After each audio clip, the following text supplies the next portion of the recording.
After the last video I did on tuning arrows, there were a couple of things in there that I didn't cover real well. I showed the tune point shooting bare shafted, but got several notes asking about how important the bare shafting really was, because guys had shot, they went in and fletched their arrows and shot them with points until they flew well.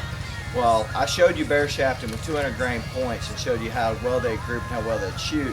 Now I'm going to show you the difference in these fletched arrows with varying points to show you how much of a correction points will really make.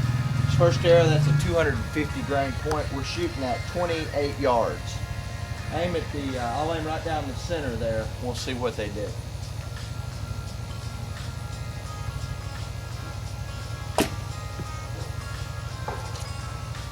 This is a 175 grain point.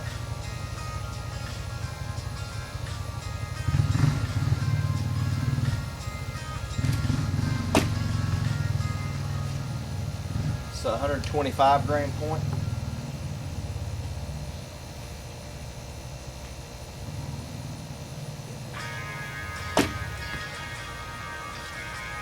This is a 200 grain point.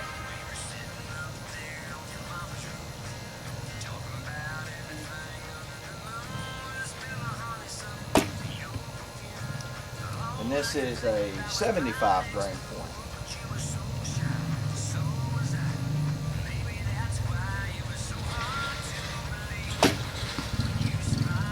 So what you can see is from a 75 grain point to a 250 grain point, they're kind of down the middle. The one light one you see out to the left, that's at 75 grain, looks like.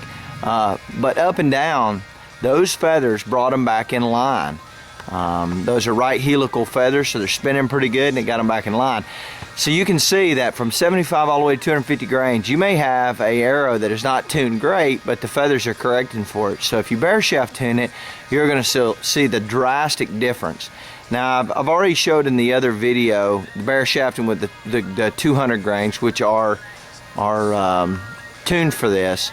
So you know, if you shot the 75 grain on these arrows with no feathers on them, they'd be way out the left or right. Unfortunately, I don't have any arrows right now with no feathers on them that I can show you that, but you can see the correction of the feathers. Okay.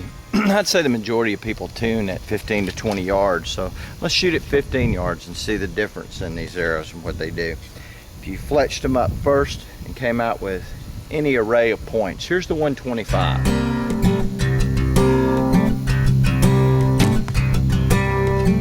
Down the middle but high. Here's the 175.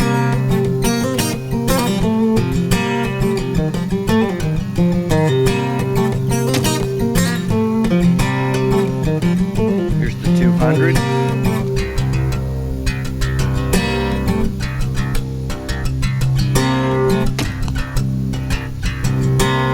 Here's the 75.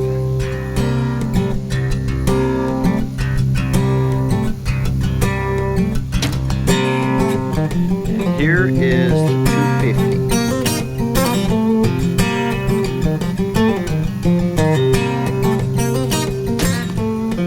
You see it drop, but it's down the middle. So you can draw your own conclusions there. If you fletched up your arrows and put anything from a 75 to a 250 grain arrow, that was aiming at the exact same point and shooting those arrows. I mean, that's not instinctive. That's holding the bow on that bottom dot down at the bottom there. I put the point right on that bottom dot and they all struck right there. You would think that they were tuned, that they're good. But if you bare shafted them, those arrows would be all over that target. To further illustrate the point, I've put 125 grain points on 4 of the arrows. So now let's just say a guy comes out, fletches his arrows, doesn't bare shaft tune them or paper tune them, puts 125 grain points on it, he wants to see how he's shooting, if they're tuned or not. Let's see what happens.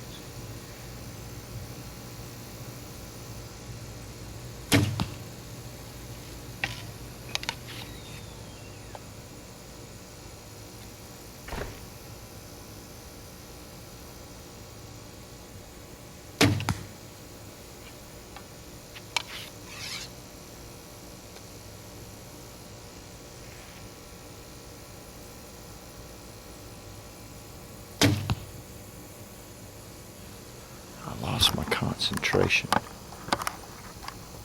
I'm sitting here shooting. I don't know if you can see her. sitting here shooting, and there deer walks in behind the target.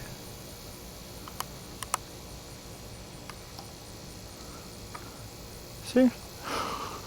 Right behind the target. Okay, so I'm going to blame that last arrow, which was right of the others, on deer getting my attention behind the target. Being hunters, I know you'll accept that excuse. So, let's shoot this other one.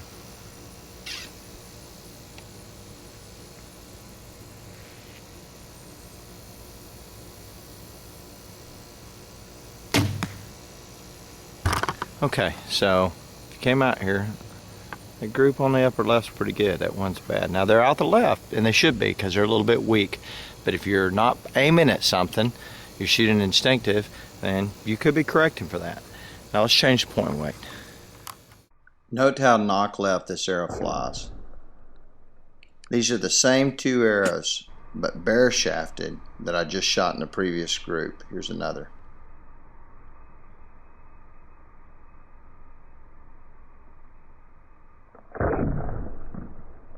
So you can see that knock left all the way down to the target. And then I was aiming at that center dot right by the broadhead, on the bottom by the broadhead target, on the big target. And you see they're all the way over in the broadhead target. So that's how bad they flew without feathers. Season opens up this Saturday, and so the final part of tuning, of course, is shooting the broadhead. When you shoot a 200 grain point, you can either put some other weight up like brass inserts and things and use a lighter weight point, or you can go for a heavier point. I'm going to use these Wenzel Woodsman's. They're the 3-blade solid through. They don't have the cutout in them. Kind of a challenge to sharpen. You can sharpen them, but you kind of got to work with them a little bit, spend some time on them. But I've got these, well, I've got the ones inside nice and sharp. This one I'm going to shoot into the target. So I want to shoot them to let you see how they fly compared to the field point. A lot of times, a lot of years, just depending on the points I've used, I've had difficulty with just a equal weight broadhead, especially in a 2-blade that'll want to guide the arrow just a little bit.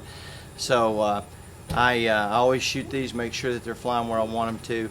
Make sure you do the same and shoot them at distance, so you'll see what's really going to happen. If you shoot them at, say, I'm not going to shoot past 10-15 yards, and you shoot them there, you'll be okay. But then you get that 20-yard shot, you might find that your arrow does move quite a bit. So I'm going to go ahead and shoot this thing at 30 yards and see how it flies. I'll only shoot the one arrow. Years ago, I was getting ready to start deer season, and I had this bright idea to go out. I had my favorite wooden arrows. I'd made these wooden arrows up for the season, and I decided to go out and shoot my broadheads, and had a little broadhead target like that. I was probably 15 yards, and shot the first arrow. It was right in the dot. I was beaming. I was all happy. So I drew back that second arrow, and I cut the feathers in half of the arrow in two with my other broadhead. So learned from my rookie mistake back then. You want to shoot either at different spots or one arrow at a time with broadheads. They tend to do a number on your arrows.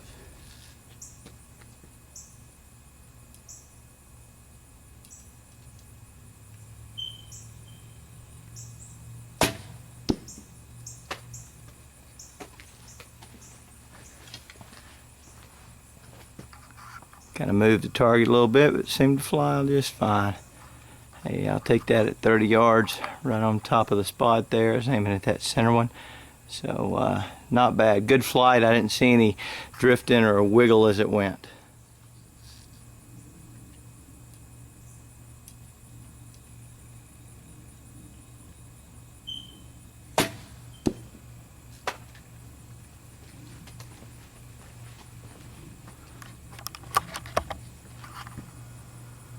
Look pretty good.